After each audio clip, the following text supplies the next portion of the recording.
The Dark Side of the Coffee. An unnamed mountain valley, Kaffa, Ethiopia, 845 years Anno Domini. The cultists all sat in a large circle sharing the magic potion, and chanting, calling upon their god to grant them power. "No guards," whispered Brother Heinrich. "This is going to be easier than I thought." "This is strange," said Brother Iskander. "I don't like it. When we scouted this village of the damned, they had guards. That's why we didn't dare to do anything, not with just two of us. But now, there's everyone in the circle, women included, drinking that stinking black stuff." "We are late," said a sad sing-song voice behind the prepared brothers. "I can sense it. They finished their spell already." The brother knights, horrified, turned back to their old adviser. "What are we going to do, Sifu, if we attack now and kill all of them?"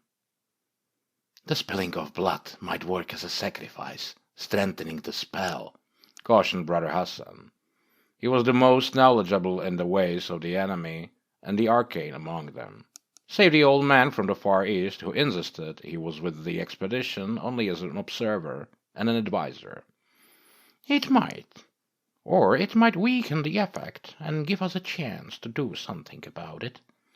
I can feel the Ancient Ones stirring, responding to their calls. Can you not sense it, brothers? The anger and the ancient evil rising deep in the underground under our feet."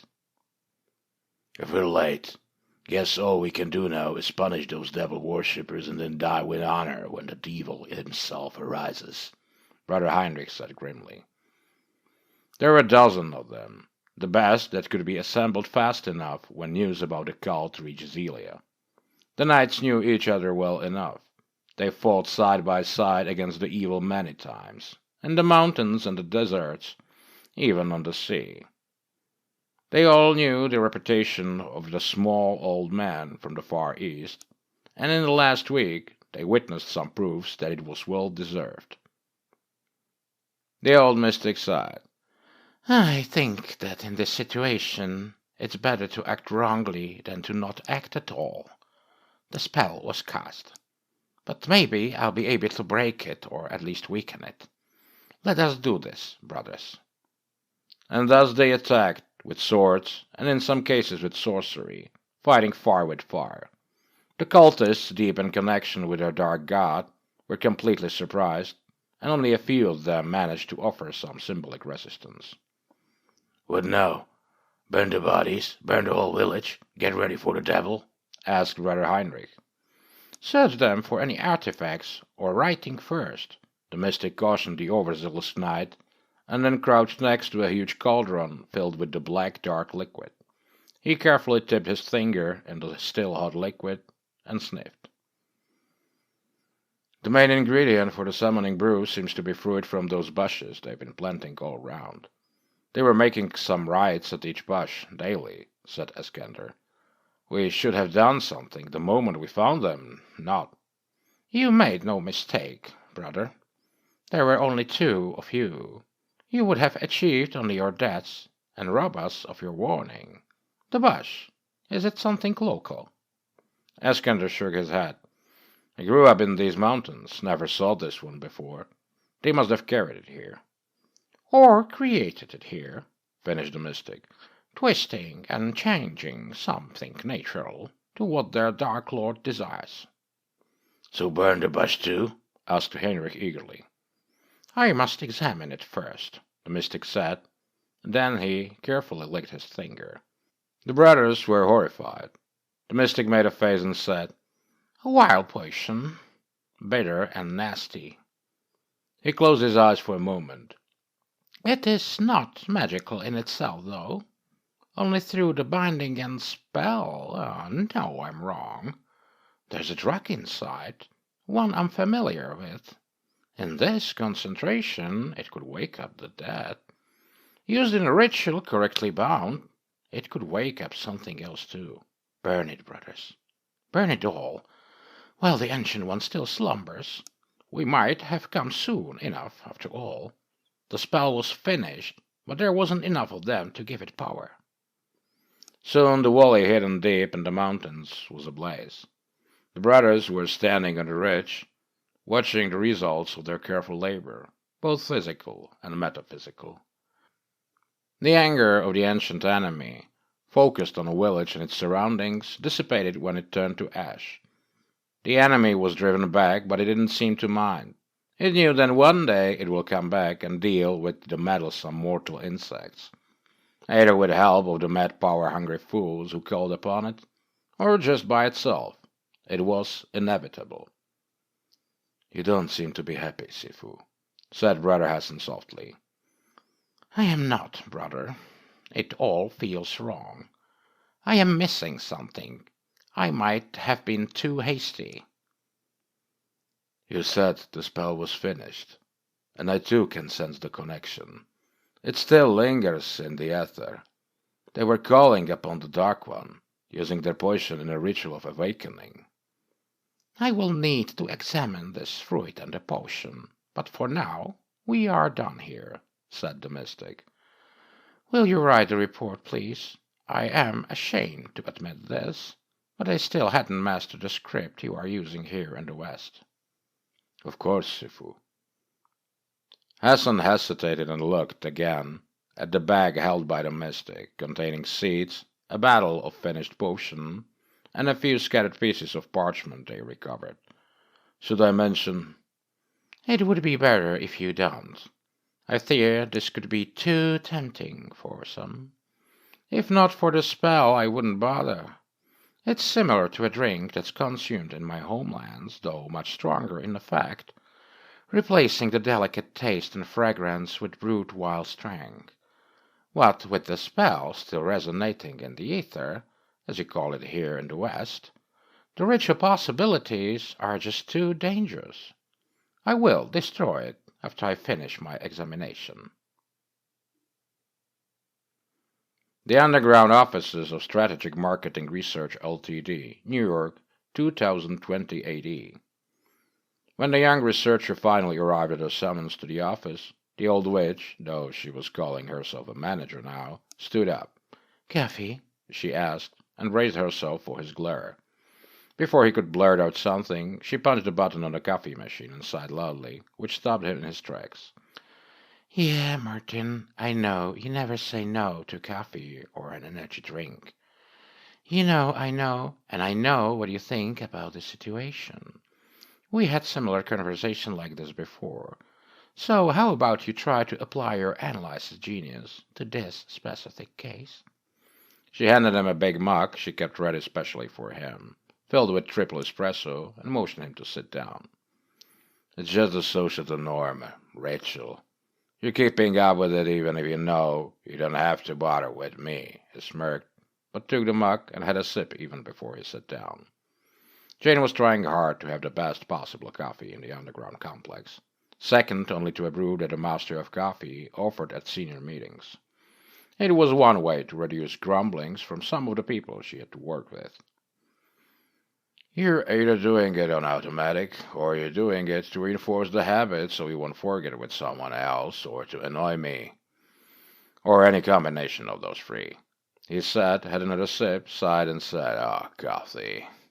Sometimes I think we should call ourselves the Caffeinati, not the Illuminati.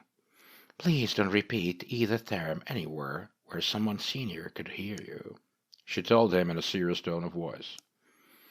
Most people in our organization, and most people in general, give a lot more thought to things you consider useless social rituals, Martin. Those rituals are the oil that keeps the cogs of society running smoothly. I know all that, Jane. I've got a PhD. Yet you are consistently unable to apply that knowledge to yourself and your surroundings, Martin. Is this a counseling session? Did I run my mouth again to someone important? You seem to be distracted lately, and more antagonistic. People noticed. Oh, yeah. Maybe I need special help.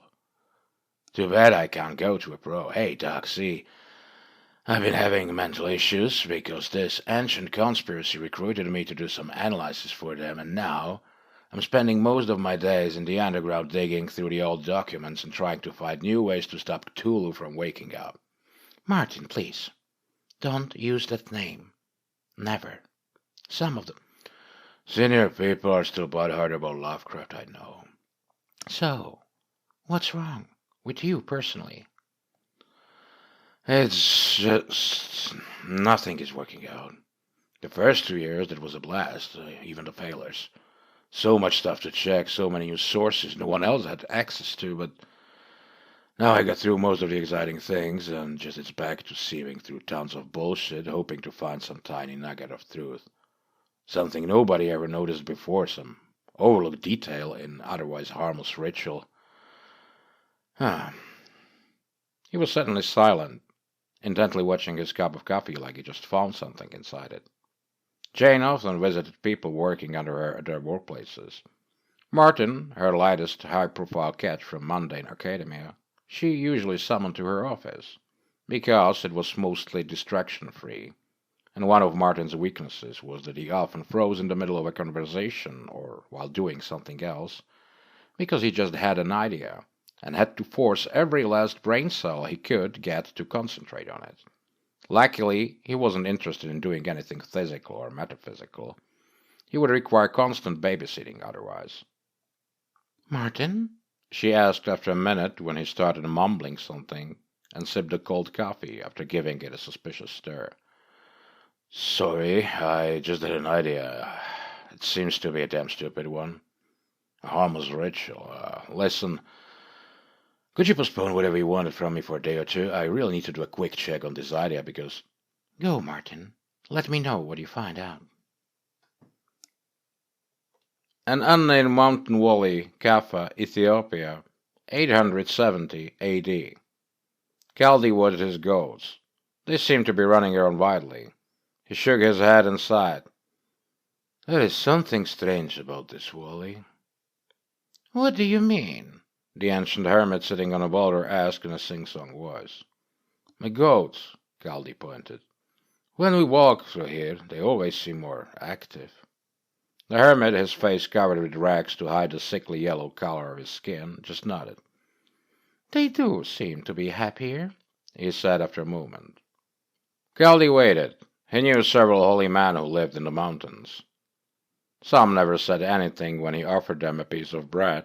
Some cursed him when they saw him, chasing him away so they could continue searching their souls in solitude. This one, wandering all around the mountains for several years now, tended to be talkative for a hermit if prodded with the right questions.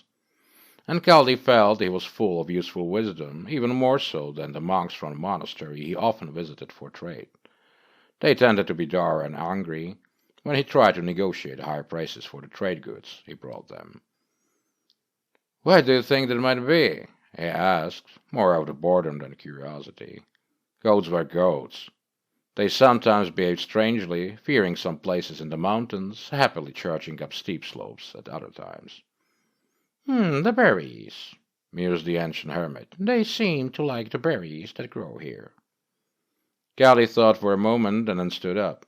He walked to the nearest bush and picked one of the remaining small red fruits. He had noticed them growing in the area, but he had never tried them himself. Many things growing in the mountains were poisonous. The goats ate them, of course, but goats could and would eat almost anything. He carefully sniffed a berry and looked at the hermit. Have you ever tried them? He asked. I don't like their taste. The bean inside might be nourishing, but it tastes bitter and sour. Only goats would eat something that... Kaldi ate the fruit and crunched the hard bean in his teeth. He swallowed and smiled. Not that bad. Goats and goat herds, chuckled the hermit, then resumed his staring at the sky. Kaldi picked some more berries on his way out of the valley. After a while he began to feel the need to run, so he ran, chasing after his goats, and picked more fruit on the way. He decided he liked the berries too. He regretted eating them, because that night he couldn't sleep no matter how hard he tried. When he arrived at the monastery a few days later, he still had some of the beans. He found out that eating a few in the morning helped him wake up faster and was eager to share his discovery with others, for a small fee, of course. The underground offices of Strategic Marketing Research Ltd., New York, 2020. When Martin entered her office, she was already at a coffee machine and asked, "Coffee?" She pushed a button before her brain could decipher the harsh sounds from researcher mouth. She froze and slowly turned around. Did you just say no to coffee? He looked terrible. When she sent him a simple note asking about his latest project progress, along with a reminder about some tasks she needed him to handle, he replied instantly, requesting to see her in person as soon as possible. That was the first surprise. Martin, what has happened to you? I've stopped drinking this stuff. It has a dark side I don't like. A dark side of coffee? She asked carefully. Though he was only in his early 30s, Martin looked as if he'd aged 2 decades in the past few days. Dark, sunken eyes and a wrinkled, desperate face. On the emphatic wave, he exuded fear and despair. Jane had been out in the wild for a week, running a public con on a low-level practitioner who became too popular on the internet. A job she despised, but it had to be done.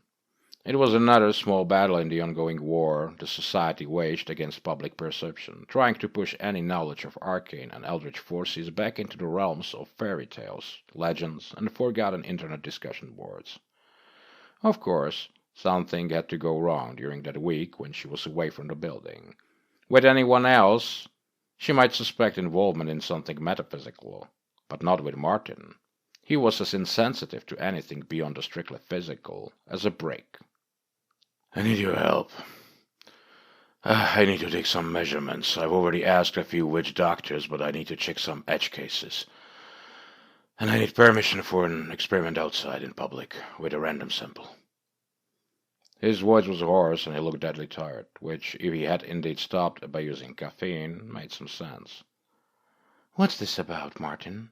What have you discovered? He gave her a strange, appraising look.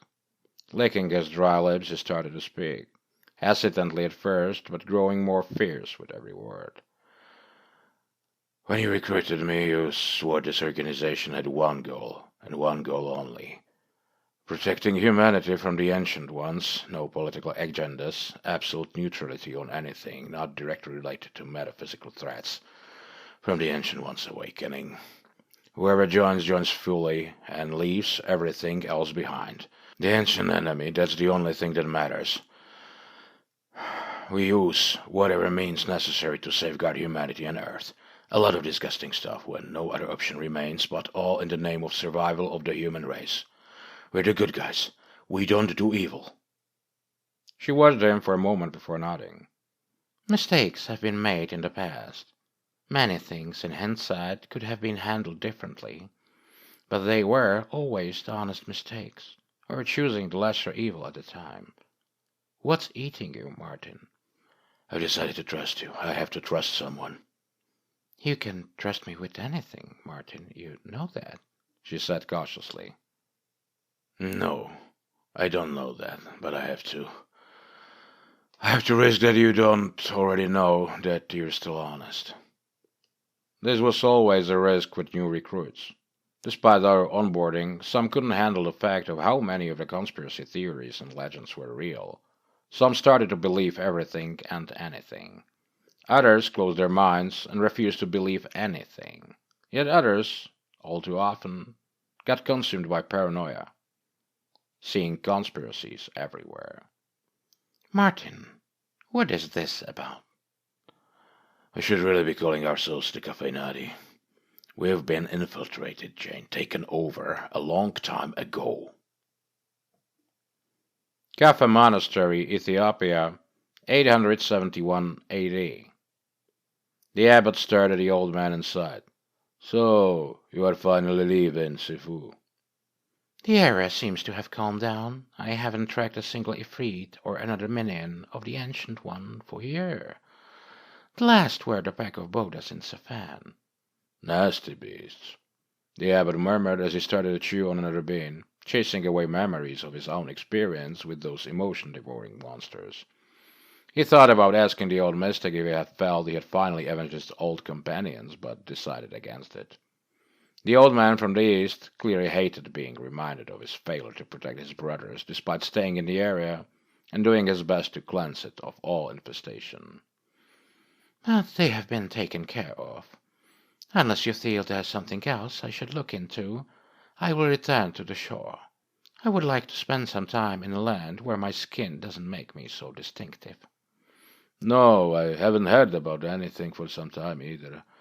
Well, there's one thing I wanted to ask you about. This. The abbot picked up another bean and held it up. What about it? It doesn't seem familiar to me. It's a bean from a local bush. One of the goatherds introduced it to me. It has strong medicinal properties, similar to the tea you shared with me, Sifu, except it grows here. The ancient mystic nodded. And what is your question, brother? I assume you checked its properties before consuming it.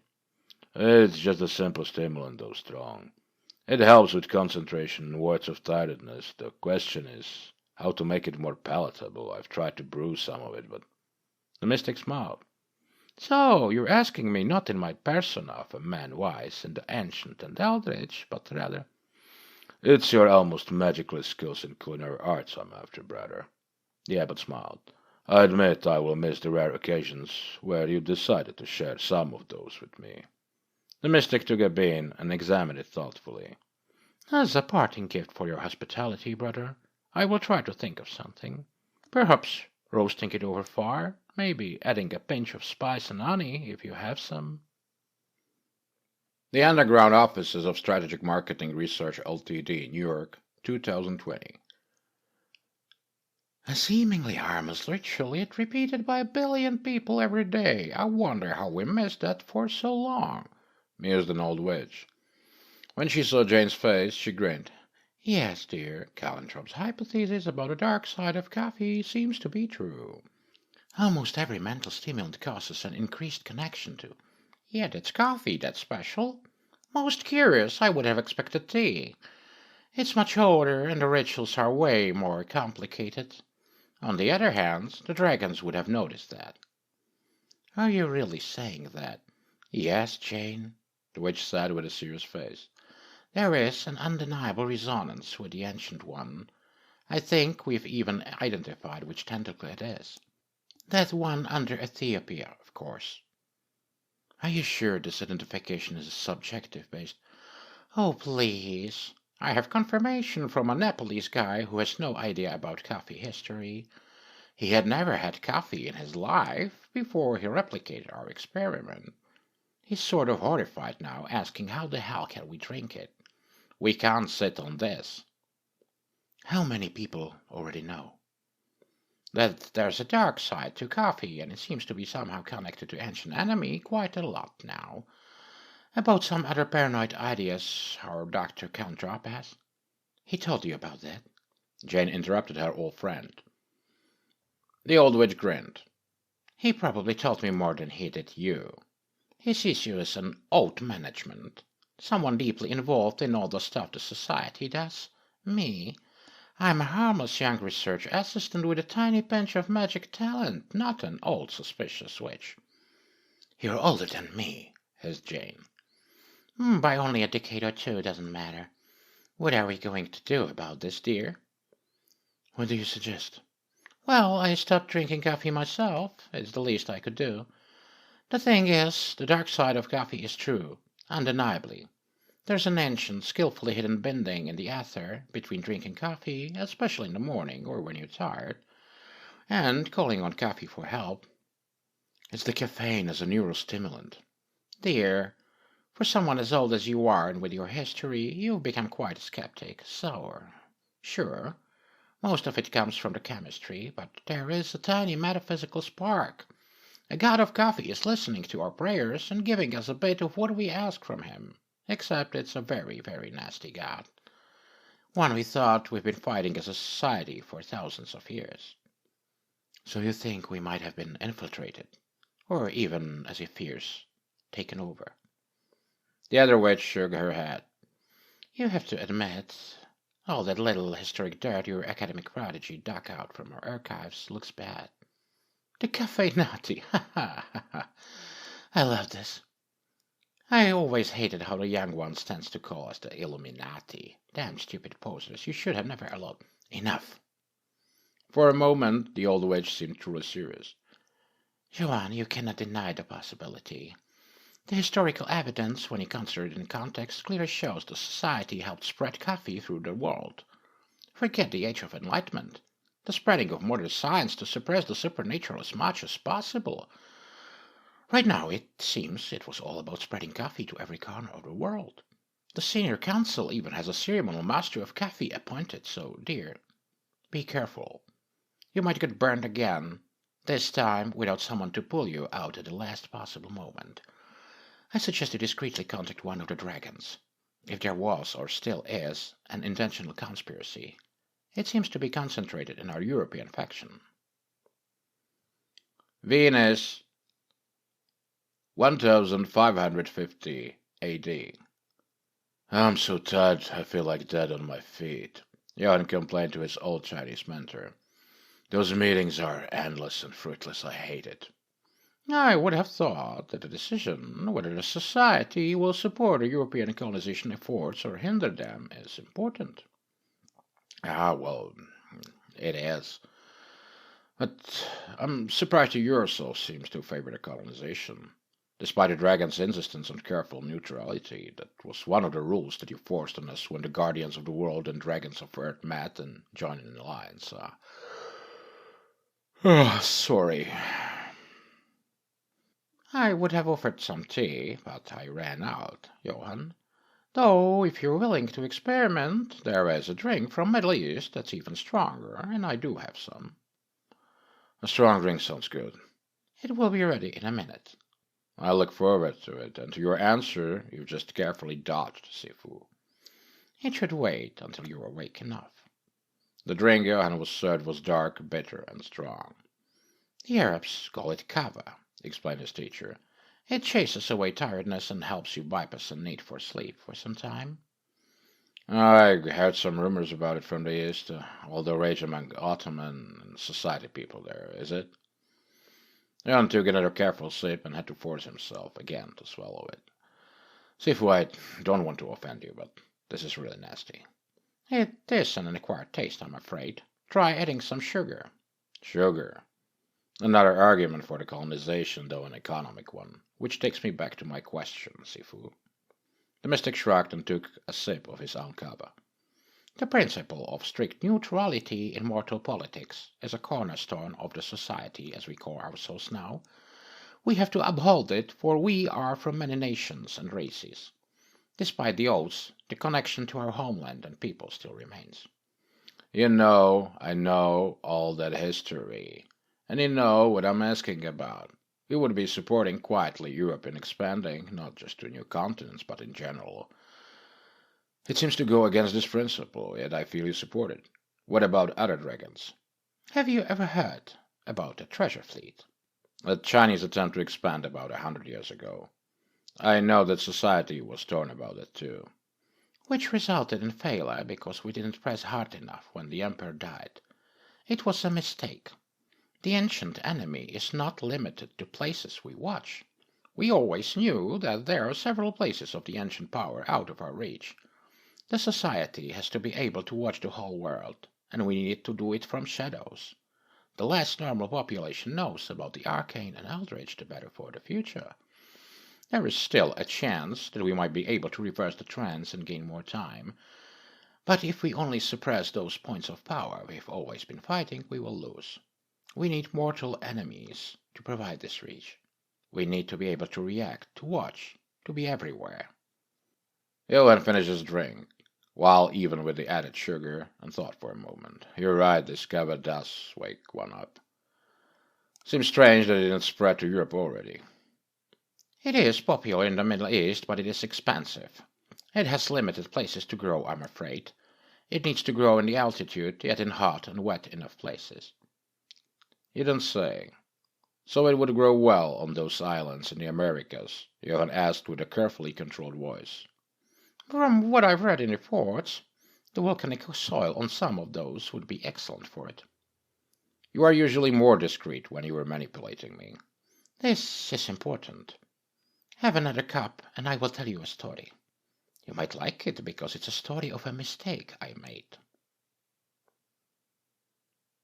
When Jane finished her summary, Master Lee slowly nodded. He had been sitting completely still since she began speaking, holding a cup of now cold tea. Placing the cup on the table, Master Lee said, Interesting. Is that all you're going to say, Sifu? Jane asked. I'm waiting to hear if you have reached any conclusions. So far, aside from the ritualistic connection of coffee to the ancient enemy, you've mainly listed isolated historical facts, mostly third-hand, like that expedition in Ethiopia. The conclusion seems clear. There is, or at least was, something rotten among us. But considering how many senior people in our organizations tend to be longevity endowed. Is that why you approached me, and not some of your other friends? Master Lee interjected. I don't like this at all. I still can't believe it myself, but there clearly must be someone in the senior leadership who has been advocating for the spread of coffee for hundreds of years. I realized I just don't know who to trust. I've been trying to keep a lid on this. Luckily, Caltrop is now completely paranoid. He said he's just waiting for a Caffeinati death squad to come and silence him. He shared the more alarming facts with only a handful of people, but... I will need the names of all those people, Master Lee interrupted, including those who were part of the measurements, just to be sure. She stared at him, horrified. She tried to move and found out she couldn't. There was a bending on her chair that she had completely missed. Do not be alarmed, Joan. It's just a precaution so you won't do anything hasty before listening to my story. You have already been too hasty in your conclusions, you and your friends. It was a mistake. I can't blame you for it because I made the same one. A long time ago, in an unnamed valley in Ethiopia. Yes, the ritual of drinking coffee to chase away sleep and drowsiness is bound to one of the arms of the ancient enemy. One that has been the most active in the past, spreading chaos throughout the Middle East and Europe. I do not know if it was mistake or intentional, too much was lost. The bending itself was brilliant, and the ancient one had to be involved from the start. It might have just been a stupid mistake from one of the cultists. Easy to happen, as you proved yourself when you latched onto the first explanation that fits the narrative. Or it's possible that in the ancient cult of the god of coffee, there was at least one master who decided to fool the beast, because the bending is, in fact, reversed in effect. What do you mean, reversed? She managed to hiss. When drinking the coffee and calling upon its god to grant you alertness and take away your sleepiness, you are forcing your tiredness onto the ancient enemy, robbing him of shreds of alertness. It's a tiny effect, even with those whose soul has power. Negligible, almost non-existent, but when it is thousands, then millions, now billions of people doing this almost every day, often several times a day, it's keeping the ancient one asleep. Knowing about the effect sharply reduces its strength or nullifies it completely. That's the reason why we've kept it secret, even from our brothers and sisters. But it is the most powerful weapon we have now. The ancient one should have awoken already, roughly around the end of millennium. But the coffee is buying us time. It has reverted the trend, suppressed the supernatural, and it's giving humanity a chance to survive what's coming. It is worth some distasteful things we had to do. Like soy milk vanilla decaffeinated latte,